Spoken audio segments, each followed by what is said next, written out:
Bonjour, je m'appelle Thibaut. Aujourd'hui, au détour d'un jeu, laissez-moi vous présenter Qui perd gagne. Alors, si vous suivez un petit peu l'actualité ludique, vous devez savoir que Qui perd gagne a été sélectionné dans la catégorie As d'or Jeu de l'année. On aura les résultats fin février lors du Festival de Cannes. Cannes, son festival. Pour ma part, moi je mets une pièce sur Qui perd gagne. Je pense qu'il a toutes ses chances d'être déclaré Jeu de l'année.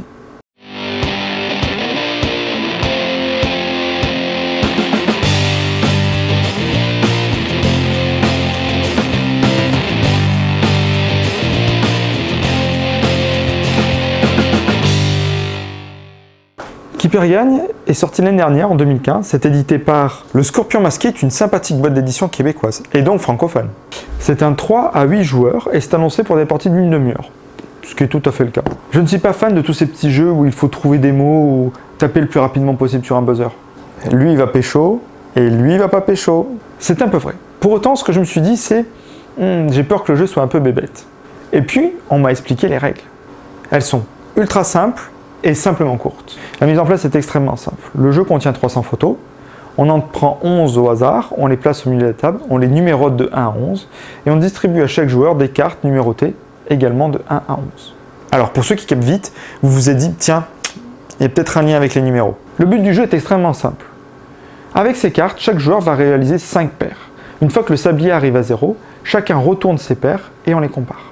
Et la dernière carte, celle qui est seule, comme on fait 5 paires, ça n'utilise que 10 cartes, il nous en reste une, la petite 11e toute seule. Celle-là, on l'appelle la pomme pourrie.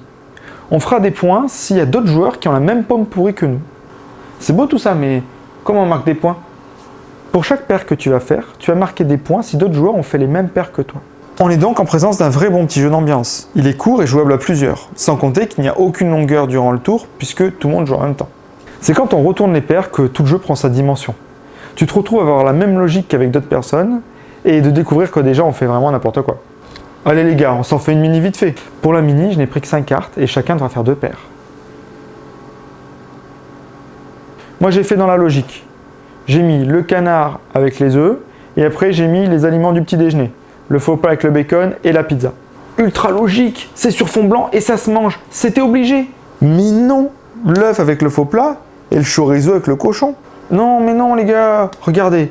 Les canetons, ils sont jaunes, et l'œuf au plat, il est jaune. Ils viennent de quoi? Tous les deux des œufs. C'était logique de les mettre ensemble. Par contre, les œufs et le cochon, tous les deux, ils ont de la paille. Ça aussi, c'était logique, mais ultra simple pourtant, je comprends pas. Et voilà, pour résumer, c'est court, c'est drôle, c'est facile à expliquer, on s'amuse. Ah, je donne mon étoile. Ce n'est pas un gros jeu, mais c'est un super jeu pour les débuts de soirée, ou les fins de soirée, selon l'état des gens. Dans tous les cas, je donne mon étoile. J'ai pas gagné, mais j'ai beaucoup ri. Alors, grand seigneur, je donne mon étoile. Pétard. On vit tous dans la même tête, pourtant je pense pas comme eux. Mais bon, le jeu est sympa et il vaut quand même bien son étoile. Allez, je lui donne.